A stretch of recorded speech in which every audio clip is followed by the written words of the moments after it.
ॐ भुवः स्वः तत्सवितुर्वरेण्यं भर्गो देवस्य धीमहि धियो यो नः प्रचोदयात्। ॐ सद्गुरुचरणकमलेभ्यो नमः। परम पूज्य गुरुदेव परम वंदनीय माता जी के दिव्य संरक्षण में ऑनलाइन दैनिक स्वाध्याय के आज के इस कार्यक्रम में आप सभी आत्मीय बंधुओं का बहुत बहुत स्वागत, बहुत बहुत अभिनंदन है साथियों। आइए आज के सत्र का हम सभी भावपूर्वक शुभारंभ करें। ऑनलाइन दैनिक स्वाध्याय का 1411वां एपिसोड हम सभी प्रारंभ करने जा रहे हैं। जल्दी जल्दी आप सब लोग साथियों प्रतिदिन के तरीके से शेयर कर दें, जिससे कि ये सौभाग्य सबको प्राप्त हो सके कि परम पूज्य गुरुदेव के आध्यात्मिक विचारों से वो जुड़ें और अपने जीवन में आमूल चूल परिवर्तन करें। सद्विचार ही सत्कर्म करने की प्रेरणा देते हैं।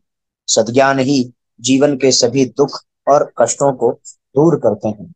इसलिए हम सभी भावपूर्वक इस ज्ञान के पुंज से अपने आप को जोड़ने का प्रयत्न करें और जुड़ करके इसका लाभ पाएं। पहला अध्याय है साथियों आज का पुनर्जन्म। पुनर्जन्म से जुड़े किस्से कहानियां हमें अक्सर सुनने व पढ़ने को मिलते हैं।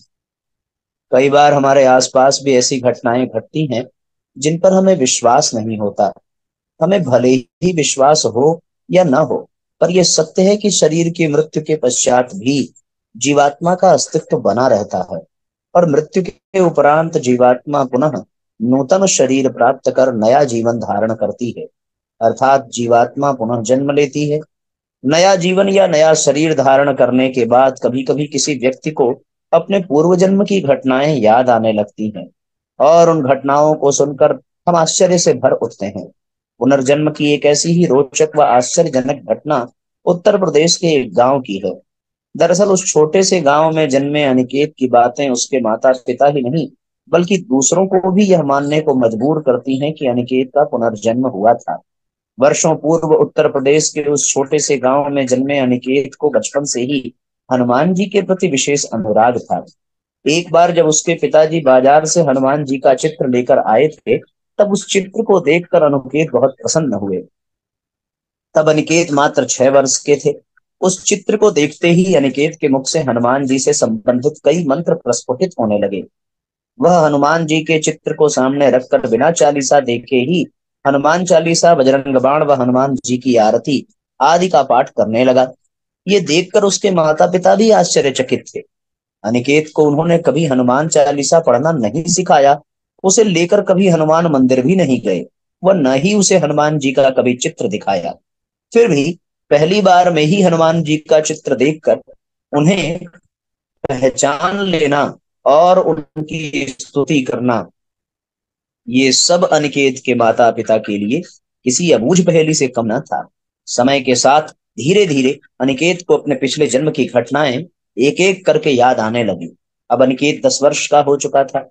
अचानक उसने अपने माता पिता को जो कहानी सुनाई, उसे सुनकर उसके माता पिता ही नहीं, उसके आसपास के लोग भी हैरान रह गए।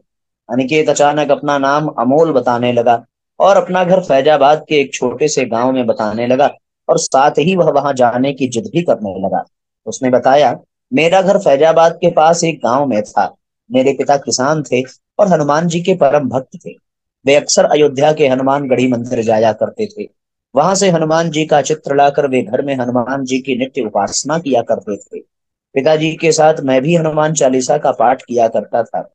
तभी से मुझे हनुमान जी से विशेष प्रेम है। एक दिन अचानक रामनवमी के दिन हृदय आघात के कारण पिताजी चल बसे। पिताजी एक दिन हृदय आघात के कारण अचानक एक दिन पिताजी इस संसार से चल बसे और उनकी मृत्यु के बाद माताजी भी चल बसी। हम दो भाई और एक बहन थे। बड़े भाई की शादी हो गई थी। भाई का व्यवहार तो ठीक था, पर भाभी बड़ी क्रूर थी। मुझे बहुत परेशान किया करती थी। मैं 22 वर्ष का था और तभी मैं भाभी के व्यवहार से तंग आकर अयोध्या के एक आश्रम में रहने लगा। वहां रहते हुए मैं रोज हनुमानगढ़ी मंदिर जाकर हनुमान जी का दर्शन किया करता था। 35 वर्ष की अवस्था में मैं पुनः गांव लौट आया। पर 2 वर्षों के बाद ही मेरी मृत्यु हो गई। ये कहानी सुनकर एवं अनिकेत की जिद को देखते हुए उसके माता पिता उसे फैजाबाद के उस गांव में लेकर गए जिसे वो अपना गांव बताता था। वहां पहुंचते ही वह अपने घर को पहचान गया। वह पता चला कि उसके भैया भाभी की मृत्यु हो चुकी है और उनके बच्चे वहां रह रहे हैं। उसने अपने गांव के दोस्तों, गांव के मंदिर, तालाब, स्कूल, स्कूल के शिक्षक सबके बारे में बताया, जिसे सुनकर गांव के लोग हतप्रभ थे। उसकी बातें सुनकर गांव के लोगों को विश्वास हो गया कि वास्तव में यह पूर्व जन्म का अमोल ही है। उस गांव के बारे में, उसके घर के बारे में, उसके माता पिता के बारे में गांव के लोगों ने उससे कई प्रश्न किए और उसने जो बातें बताई वे अक्षरशः सत्य थी, जिन्हें सुनकर गांव के लोग आश्चर्यचकित थे। उस गांव के बाद वह अयोध्या के उस आश्रम में गया जहां वह कुछ वर्षों तक रहा था। वह उस आश्रम के साधु संतों व संचालकों को देखते ही पहचान गया। आश्रम के लोग भी अमोल के बारे में उसके द्वारा बताई गई बातों को अक्षरशः सत्य बता रहे थे। अंत में अनिकेत अयोध्या के हनुमानगढ़ी जाकर हनुमान जी का दर्शन करते ही भाव विभोर हो गया। वह खुशी के मारे नाचने लगा। उसने हनुमान जी की पूजा अर्चना की और फिर अयोध्या के एक संत से हनुमान मंत्र की दीक्षा ली। उसके माता पिता भी दीक्षित हुए। वे सभी वापस अपने घर आ गए और अब पूरा परिवार हनुमान जी की विधिवत नियमित पूजा उपासना करने लगा। हनुमान जी की पूजा उपासना से अनिकेत का मन शांत होने लगा। उसके माता पिता भी हनुमान जी की उपासना के प्रभाव से आनंदित रहने लगे। उनके घर में सुख शांति एवं समृद्धि छाने लगी। पुनर्जन्म की यह घटना आश्चर्यजनक परंतु सत्य है। कितनी महत्वपूर्ण बात है साथी। तो ये हम सब तो विश्वास करते ही हैं पुनर्जन्म पर। इस कथा ने इस विश्वास को और भी दृढ़ता प्रदान की है। संत जब विदेश की यात्रा पर निकले तो उन्होंने अपनी पत्नी से पूछा, तुम्हारे लिए भोजन का कितना सामान रख जाऊं? पत्नी बोली, उतना सामान जितनी की मेरी उम्र हो। संत बोले, मैं नहीं जानता कि तुम्हारी उम्र कितनी है, वो तो ईश्वर ही जानता होगा। पत्नी बोली, तो फिर मेरे भोजन की फिक्र भी उन्हें ही करने दीजिए जिन्होंने ये दुनिया बनाई है। जो आपको देते हैं वे ही मेरा भी बंदोबस्त करेंगे। संत अपनी पत्नी के ईश्वर विश्वास के अत्यंत प्रभावित हुए। वह निश्चिंत होकर यात्रा पर निकल पड़े। सच्चे भक्त सदैव आत्मनिर्भर होते हैं। कैसी हो भगवत भक्ति, ये दूसरा अध्याय है। देवर्षि नारद भगवान श्री हरि के परम भक्त थे। वे बीड़ा बजाते हुए अक्सर नारायण नारायण नारायण गाया करते थे। वे भगवान श्री हरि के पास कभी भी बेरोक टोक आ जा सकते थे। एक बार देवर्षि नारद के मन में यह विचार आया कि वे ही भगवान श्री हरि विष्णु के सबसे बड़े भक्त हैं, क्योंकि वे भगवान के ही नाम का उच्चारण व गान किया करते हैं। फिर इस संसार में उनसे बड़ा भक्त शायद ही कोई दूसरा हो सकता है। यह विचार कर देवर्षि नारद भगवान विष्णु से मिलने क्षीर सागर पहुंचे। उन्होंने भगवान श्री हरि को प्रणाम किया। भगवान विष्णु बोले, आपका यहाँ आना कैसे हुआ देवर्षि? देवर्षि नारद बोले, भगवान, मेरे मन में एक विचार आया है, एक प्रश्न आया है जिसका समाधान मैं आपसे चाहता हूँ।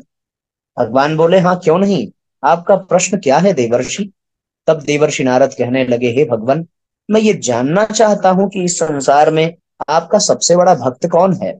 सर्वज्ञ भगवान विष्णु देवर्षि नारद के यह प्रश्न पूछने का प्रयोजन समझ गए। वे ये जान गए कि देवर्षि नारद को अपनी भगवत भक्ति का अभिमान हो गया है। अस्तु उनके मन में इस अभिमान को निकाल बाहर करना आवश्यक है, क्योंकि अभिमान भगवत भक्ति के मार्ग में एक बहुत बड़ी बाधा है। भगवान ये भली भांति जानते थे कि देवर्षि नारद उनके परम भक्त हैं। उनकी भक्ति के कारण ही देवर्षि नारद भगवान को बहुत प्रिय थे। अस्तु अपने भक्त के कल्याणार्थ भगवान ने उनके अभिमान को दूर करने का एक उपाय सोचा और बोले, देवर्षि नारद, आपके प्रश्न के समाधान के लिए आपको मेरे साथ मृत्युलोक चलना होगा। देवर्षि नारद बोले, ठीक है भगवान, मैं मृत्युलोक चलने को तैयार हूँ। भगवान विष्णु देवर्षि नारद को लेकर मृत्युलोक चल पड़े। धरती पर पहुंचकर दोनों ने किसान का वेश धारण कर लिया और एक गांव के किनारे बनी एक झोपड़ी की ओर चल पड़े। भगवान बोले, देवर्षि, मेरा एक बहुत बड़ा भक्त यहीं इस कुटिया में रहता है। दोनों उस कुटिया की ओर बढ़ चले। उन्होंने देखा कि एक किसान कुटिया के बाहर एक खूंटे में अपनी गाय को बांध रहा है और उसके मुख से हरि हरि गोविंद का स्वर भी निकल रहा है। किसान वेशधारी भगवान विष्णु ने उसके निकट जाकर नारायण नारायण कहा तो उस किसान ने विनीत स्वर में पूछा, मान्यवर, आप कहाँ से आए हैं? मेरे लिए कोई सेवा हो तो निसंकोच बताइए। भगवान बोले, हम नगर जा रहे हैं, पर अब अंधेरा घिरने लगा है। वन में जंगली पशुओं का डर है, इसलिए आपके यहाँ रात भर का आश्रय चाहते हैं। यह सुनते ही उस किसान का चेहरा खुशियों से खिल उठा, मानो उसे कोई अनमोल वस्तु मिल गई हो। वह बोला, भद्रजन, यह तो मेरा अहोभाग्य है कि आप मेरा आतिथ्य स्वीकार करेंगे। यह तो भगवान की बड़ी कृपा है कि उन्होंने मुझे आप जैसे भद्रजन की सेवा का सौभाग्य प्रदान किया। आप दोनों मेरी कुटिया में चलिए और जो भी रूखा सूखा मेरे घर में है उसे स्वीकार करने की कृपा कीजिए। किसान उन दोनों की कुटिया के बाहर एक चारपाई पर बिठाकर कुटिया के अंदर गया और अपनी पत्नी से कहा, देवी, अपने घर दो अतिथि आए हैं। किसान की पत्नी उस समय अपने बच्चों को भोजन परोसने जा रही थी। वह धीरे से आटे का बर्तन दिखाते हुए बोली, घर में बस यही थोड़ा सा आटा बचा है, बच्चे भी भोजन मांग रहे हैं। किसान बोला, अभी बच्चों को भोजन मत परोसो, पहले अतिथि भरपेट खा लें, तो फिर बच्चों को देखेंगे। उधर भगवान विष्णु और देवर्षि नारद दोनों किसान और उसकी पत्नी का सारा वार्तालाप सुन रहे थे। फिर भी परीक्षा लेने के लिए दोनों भोजन के लिए बैठ गए। दोनों ने भरपेट भोजन किया, पर देवर्षि नारद सोचने लगे कि यह सीधा साधा गृहस्थ भगवान का सबसे बड़ा भक्त भला कैसे हो सकता है। उधर श्रीहरि ने किसान से और भोजन लाने की फरमाइश कर दी। वे बोले, मेरा पेट अभी नहीं भरा, क्या और भोजन मिलेगा?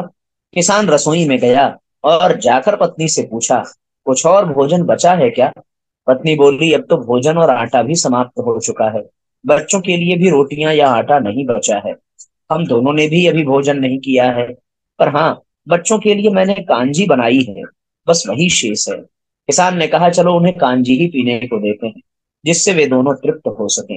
किसान ने उन दोनों को कांजी पीने को दी। कांजी पीकर दोनों तृप्त हुए।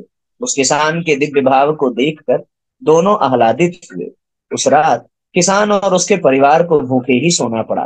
उधर भूखे बच्चे माँ का आंचल थाम कर कह उठे, माँ, नींद नहीं आ रही, हमें जोर की भूख लगी है। पिताजी ने उन अतिथियों को कांजी भी क्यों पिला दी?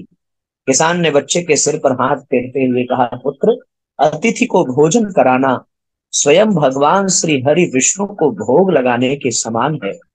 हमारे घर अतिथि आए हैं, ये तो हमारे लिए बड़े सौभाग्य की बात है। कुटिया से बाहर चारपाई पर विश्राम कर रहे श्रीहरि और देवर्षि नारद ये सारा वार्तालाप सुन रहे थे। तब भगवान श्रीहरि बोले, आपने सुना देवर्षि, किसान और उसके परिवार को भोजन नहीं मिला, पर फिर भी वे मेरे गुण गा रहे हैं। इस पर देवर्षि नारद बोले, भगवान, ये तो कुछ भी नहीं। मैं तो कई कई दिनों तक भूखे रहकर आपका स्मरण किया है, ध्यान किया है, भजन किया है, गुणगान किया है। सुबह हुई और उन दोनों ने देखा कि किसान भगवान विष्णु की मूर्ति के सामने हरि हरि गोविंद गा रहा है। वो कह रहा था, हे प्रभु, तुम सदा मेरे मन में बसे रहो, बस मुझे और कुछ नहीं चाहिए। भगवान नाम स्मरण कर वह किसान कुटिया के बाहर चारपाई पर बैठे भगवान विष्णु और देवर्षि नारद जी के पास आया और बोला, हरि की बड़ी कृपा है, वही जग का रखवाला है। प्रभु की कृपा से रात को आप दोनों को कोई कष्ट तो नहीं हुआ। जब तक आपका जी चाहे हम दोनों यहाँ रहें, अभी मैं खेत पर जा रहा हूँ। भगवान बोले, यदि तुम्हें आपत्ति न हो तो हम भी तुम्हारे साथ चलेंगे। देवर्षि नारद और भगवान विष्णु किसान के उस खेत पर उसके साथ गए। किसान बोला, यही है अपना खेत, अब मैं अपना काम करूंगा। वह किसान खेत में काम करता जाता था और हरि हरि गोविंद गाता जाता था। ऐसा लगता था मानो वो खेत में काम भी भगवान की पूजा के साथ कर रहा हो। जब शाम हुई तो वह घर चलने को तैयार हुआ। देवर्षि नारद बोले, तुम तो सत्पुरुष जान पड़ते हो, भगवान के बड़े भक्त लगते हो, हर घड़ी भगवान का ही नाम लेते हो, खेत में काम करते हुए भी हरि नाम का गान करते हो। तब वह किसान बोला, मेरे पास भला भक्ति के लिए समय कहाँ। मैं तो बस ये मानता हूं कि जो भगवान पूरे जगत के मालिक हैं, वे ही हमारे खेत के भी मालिक हैं। मैं खेत के काम करते हुए ये महसूस करता हूँ कि यह खेत भी भगवान का है। मैं भगवान के खेत में भगवान के लिए ही काम कर रहा हूँ। फिर वह बोला, मुझे भगवान की विधि विधान पूर्वक पूजा भक्ति के लिए भला समय ही कहाँ मिलता है। तब देवर्षि नारद ने पूछा, फिर तुम्हें भगवान का नाम लेने का समय कब कब मिलता है? किसान बोला, सुबह उठता हूँ तब, रात को सोता हूँ तब, और दिन में काम करते हुए भगवान का स्मरण भर कर लेता हूँ। इसके अतिरिक्त मैं भगवान का स्मरण या पूजा भक्ति भला कहाँ कर पाता हूँ। तब श्री हरि विष्णु देवर्षि नारद से बोले, देवर्षि अभी आप किसान की भक्ति के विषय में किसी निष्कर्ष पर पहुंचने से पूर्व एक काम करें। भगवान ने एक कलश को तेल से लबालब भर कर देवर्षि नारद को दिया और बोले, देवर्षि आप इसे अपने सिर पर रखकर बिना हाथ लगाए सामने वाली पहाड़ी तक ले चलें, पर ध्यान रहे इस कलश में रखे तेल की एक बूंद भी जमीन पर गिरने न पाए। देवर्षि नारद बोले, ये कार्य सहज तो नहीं है, पर आपकी कृपा हो तो कुछ भी असंभव नहीं है। ये कहकर देवर्षि नारद ने कलश सिर पर धारण किया और पहाड़ी की ओर चल दिए। देवर्षि नारद पहाड़ी तक गए और लौट आए। भगवान बोले, लौट आए देवर्षि, ठीक है। अब आप यह बताएं कि इतनी दूर जाने और आने में आपने कितनी बार मेरा स्मरण किया? देवर्षि नारद बोले, एक बार भी नहीं भगवान, करता भी कैसे। मेरा सारा ध्यान तो तेल और कलश की तरफ लगा हुआ था। मेरा सारा ध्यान तो इस बात पर था कि कलश से एक बूंद तेल भी नहीं टपकना चाहिए। तब श्री हरि बोले, तब आप स्वयं सोचें नारद, वह किसान दिन भर कठिन श्रम करता है, फिर भी दो चार बार मेरा स्मरण जरूर करता है। यही नहीं, वह जो कुछ करता है उसे मेरा ही कार्य समझकर करता है। इस तरह देखें तो वह कभी मेरा विस्मरण करता ही नहीं है। अब आप ही बताइए, उस किसान को कैसा भक्त मानना चाहिए?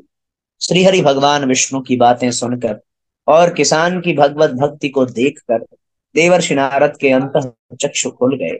वे श्रीहरि के चरणों में नतमस्तक हो गए और बोले, प्रभु आपने आज पूरी तरह मेरी शंका का समाधान कर दिया। मैं आज ये मान गया कि संसार के झंझटों, संकटों, संघर्षों के बीच रहकर भी जो आपका स्मरण करते हैं वे ही सबसे बड़े भक्त हैं। फिर भगवान विष्णु और देवर्षि नारद वहां से अंतर्धान हो गए। वास्तव में साथियों, सारे कार्य को भगवान का कार्य समझकर और उनके स्मरण, उनके नाम संकीर्तन के साथ किया जाए तो किसी अतिरिक्त उपासना, किसी अतिरिक्त पूजा पद्धति की कोई विशेष आवश्यकता नहीं है। कोई भी पूजा पाठ, कोई भी उपासना पद्धति, कोई भी आध्यात्मिक अनुष्ठान केवल इसीलिए है कि हमारा मन सदैव भगवान में रमा रहे। और भगवान में रमे रहने के लिए कोई विशेष विधान की भी आवश्यकता नहीं। आप तो हर क्षण हर पल भगवान के स्मरण में बिता सकते हैं, चाहे कितने भी कार्य हों। लोग कहते हैं कि बड़ी व्यस्तता है भैया, समय नहीं मिल पाता, ये नहीं है वो नहीं है। उन सब के लिए ये कहानी ब्रह्म बाण है। उनके लिए ये अचूक उपाय है कि जो ये कहें कि हमें काम से फुर्सत नहीं, वो काम करते हुए भी भगवान का स्मरण करें। इससे बड़ी साधना और क्या हो सकती है। आराधना का अर्थ है विराट ब्रह्म की, विशाल विश्व की, विश्व मानव की सेवा साधना में समुचित उत्साह और तत्परता रखना। इसी परमार्थ परायणता को ईश्वर की आराधना कहते हैं। परम पूज्य गुरुदेव। बड़ा ही सुंदर अध्याय था साथियों। अब ये अगला अध्याय है, सफल जीवन की दिशा धारा।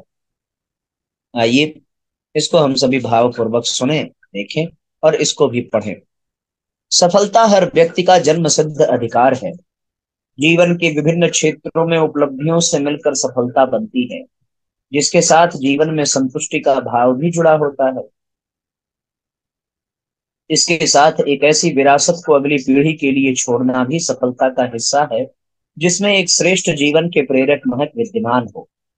हर व्यक्ति एक सफल जीवन का अधिकारी हो सकता है यदि वो कुछ जांचे परखे सूत्रों को जीवन में धारण करता है, उनका अनुसरण करता है। इनमें सर्वप्रथम है जीवन लक्ष्य की स्पष्टता। इसमें एक तो अपने कर्तव्य कर्मों से जुड़ा, नौकरी पेशे से जुड़ा लक्ष्य है, जिसके साथ आर्थिक सुरक्षा से लेकर परिवार समाज के प्रति दायित्व बोध का भाव भरा होता है। इसके साथ अपनी मौलिकता एवं क्षमता के अनुरूप कुछ विशिष्ट योगदान की बारी आती है, जो एक प्रकाश पूर्ण जीवन के रूप में सबके लिए प्रेरणा एवं अनुगमन का स्रोत हो। हालांकि ये क्रमिक रूप से ही संभव होता है और दीर्घकालीन प्रयास पुरुषार्थ का फल रहता है। इसके लिए नियमित रूप से कार्य करना पड़ता है। जीवन लक्ष्य एक दिन में सिद्ध नहीं होता।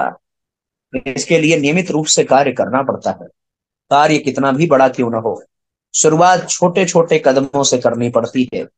ऐसे ही बड़े लक्ष्य को छोटे छोटे टुकड़ों में तोड़कर नियमित रूप से हासिल करना पड़ता है। इसके साथ काम आता है वह अध्यवसाय, जो तब तक साथ नहीं छोड़ता जब तक कि लक्ष्य प्राप्त न हो जाए। जो तमाम विफलताओं बाधाओं के बावजूद प्रयास को जारी रखता है, वह कार्य को पूरा करके ही दम लेता है। इसके लिए अपने दीर्घकालीन और तात्कालीन लक्ष्यों को सूचीबद्ध करना पड़ता है, जिसके साथ महत्वाकांक्षी लक्ष्य भी व्यवहारिक स्वरूप ले पाता है और इसकी उपलब्धि सुनिश्चित हो जाती है। इसके लिए समय को साधना पड़ता है। समय सीमा में कार्य करने की आदत डालनी पड़ती है, क्योंकि समय पर किए गए कार्य का ही महत्व होता है। इसके लिए कुछ मिनट से लेकर घंटों में विषयों या कार्यों को विभाजित किया जा सकता है। कार्य को बहुत कठिन बनाने की अपेक्षा नियमित रूप से करने का अभ्यास अधिक महत्वपूर्ण रहता है। हार्ड वर्क की अपेक्षा स्मार्ट वर्क अधिक उपयुक्त रहता है, जिसमें कम परेशानी में बेहतरीन परिणाम हासिल होते हैं। छोटी छोटी सफलताओं व उपलब्धियों के साथ हासिल हो रही मंजिल बड़े लक्ष्य के आवश्यक उत्साह को बनाए रखती है। साथ ही हर कदम के साथ मिल रहे सबको सीखने व आजमाने से आगे की सफलता सरल होती जाती है। इस सब के लिए स्मार्ट लक्ष्य की बात कही गई है, जिसके 5 आयाम हैं। वह स्पेसिफिक, मेजरेबल, अटेनेबल, रेलिवेंट और टाइम बेस्ड हो, अर्थात वह स्पष्टता लिए हो, जिनकी प्रगति को मापा जा सके, जो प्राप्य हो, सार्थक हो तथा समय आधारित हो। इन सब के साथ लक्ष्य के संबंध में अपनी रुचि का होना भी एक महत्वपूर्ण कारक रहता है। इससे मंजिल की ओर बढ़ता हर कदम, चाहे वो कितना ही कठिन व दुष्कर क्यों न हो, व्यक्ति को गतिशील रखता है। अतः हाथ में लिए कार्य को रुचि के साथ करें, और यदि कार्य में रुचि न हो तो रुचि पैदा करें। इसके लाभ पर विचार करें और इसके रुचिकर पक्ष को हाथ में लेकर आगे बढ़ें। राह में नई चीजों को सीखते हुए व नए लोगों से मिलते हुए जीवन का उत्साह बढ़ता है, जिससे राह चुनौतीपूर्ण होते हुए भी आनंददायी बन जाता है। साथ ही अपने कार्य क्षेत्र को भी रुचिकर बनाएं, जहां कार्य करना अच्छा लगे। इसके लिए अपने कार्य स्थल एवं परिवेश को स्वच्छ, प्राकृतिक एवं सुव्यवस्थित कर वहां उचित प्रकाश आदि की व्यवस्था करें। सफलता की राह में कई तरह की समस्याएं, चुनौतियां व अवरोध आएंगे। ये मोबाइल फोन से लेकर अमुक टीवी शो या सोशल मीडिया के रूप में हो सकते हैं, जो आपको लक्ष्य से विचलित करेंगे, या व्यक्ति के रूप में हो सकते हैं जो आपको तनाव देते हों, ये आलस्य, प्रमाद, संशय आदि के रूप में भी हो सकते हैं। इनकी सूची बनाएं तथा इनसे निपटने की रणनीति बनाकर दृढ़ता से पालन करें। ये अवरोध कुछ पलों के लिए आते हैं, वह कठिन परीक्षा लेते हैं। इनका दृढ़ता पूर्वक सामना करें तथा इनसे आवश्यक सबक लेते हुए मंजिल की ओर बढ़ें। धीरे धीरे आपकी एकाग्रता बढ़ती जाएगी और आप कार्य में सफलता की ओर बढ़ रहे होंगे। इस तरह से जो स्वयं के नियंत्रण में है, उस पर ध्यान दें। जिस पर आपका नियंत्रण नहीं, उस पर अधिक ध्यान मत दीजिए। लक्ष्य पर ध्यान केंद्रित रखने के साथ यह भी ध्यान रखें कि अत्यधिक श्रम व थकान से बचें। अपनी यात्रा को उत्पादक बनाएं, रखने के साथ रुचिकर भी बनाइए। आपका लक्ष्य ऐसा हो कि जो आपके लिए सतत आनंद का स्रोत बने, न कि एक बोझिल यात्रा बन जाए।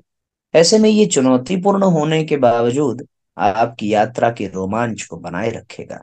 सफर को रुचिकर बनाने के लिए बीच बीच में विश्रांति के पल भी जोड़ सकते हैं तथा कुछ पुरस्कार भी। इसके साथ अपनी जीवन शैली पर भी ध्यान दें। इनको संतुलित रखने तथा अच्छी आदतों को विकसित करने का प्रयास करें।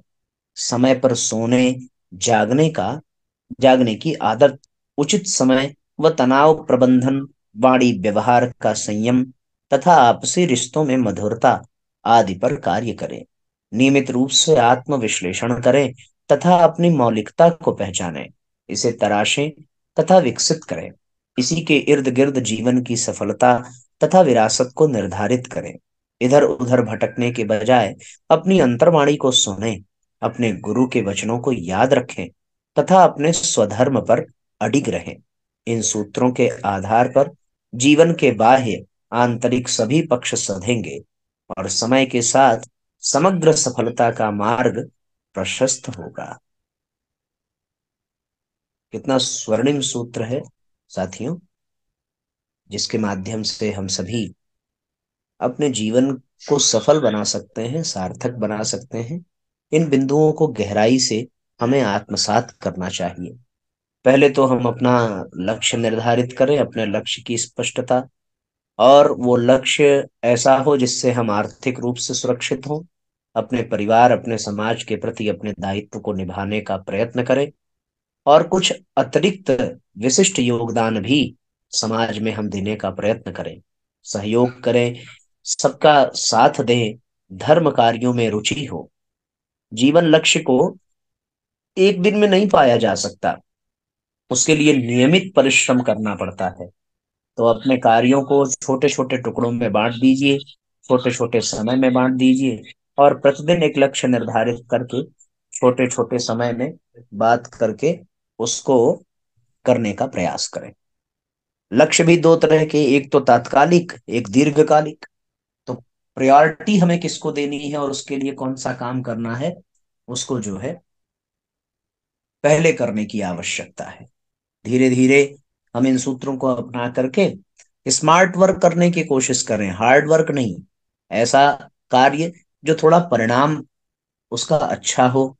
छोटी छोटी सफलताओं पर अपने आप को पुरस्कृत भी करिए, थोड़ा आराम भी करिए। शरीर को भी, मन मस्तिष्क को भी विश्राम देने की आवश्यकता है। और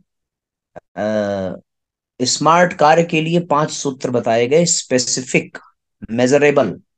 आप जो कर रहे हैं उसको मापा जा सके, उसकी प्रगति कितनी हुई, रेलिवेंट काम हो, टाइम बेस्ड हो और स्पष्ट हो, तो और भी आनंद आएगा। इससे आपको जीवन में सफलता मिलती चली जाएगी। जीवन में आपके राहों में कुछ न कुछ चुनौतियां हमेशा रहती हैं। इसमें सबसे बड़ी चुनौती ये है कि आप जो कार्य कर रहे हैं उसके प्रति आप में रुचि है कि नहीं है। जिंदगी को सफल बनाने के दो ही रास्ते हैं साथियों, जो प्राप्त है उसको पसंद करें, या तो फिर जो पसंद है उसको प्राप्त करने का प्रयास करें। इन दोनों में से जो आपके लिए सरल हो। अगर आप अपनी रुचि का कार्य नहीं पा रहे हैं, तो जो कार्य है उसी में रुचि पैदा कर लें, ये अपने हाथ में है, अपने नियंत्रण में है। इससे आपकी राहें आसान हो जाएंगी और कार्य में मन लगने लगेगा। सुव्यवस्थित होकर के अपने शारीरिक और मानसिक स्वास्थ्य को बनाए रखते हुए, बीच में जो रोड़े अटकाने वाले, अवरोध पैदा करने वाले तत्व हों, जैसे अधिक मोबाइल चलाना, सोशल मीडिया का उपयोग करना, इन सारे तत्वों से विचलित होने की बजाय इनसे बचें और अपनी एकाग्रता को बढ़ाते हुए धीरे धीरे सफलता की ओर चलें। अपनी वाणी को सुंदर बनावें, स्ट्रेस को अपने मैनेज करें, तनाव प्रबंधन को मैनेज करें, अपनी मौलिकता को पहचानें, अपने गुणों को और भी विकसित करिए, और भी पैना करिए, और धीरे धीरे आगे बढ़ते चले जाइए। आइए गायत्री मंत्र पढ़ें, आज के सत्र को विश्राम देंगे।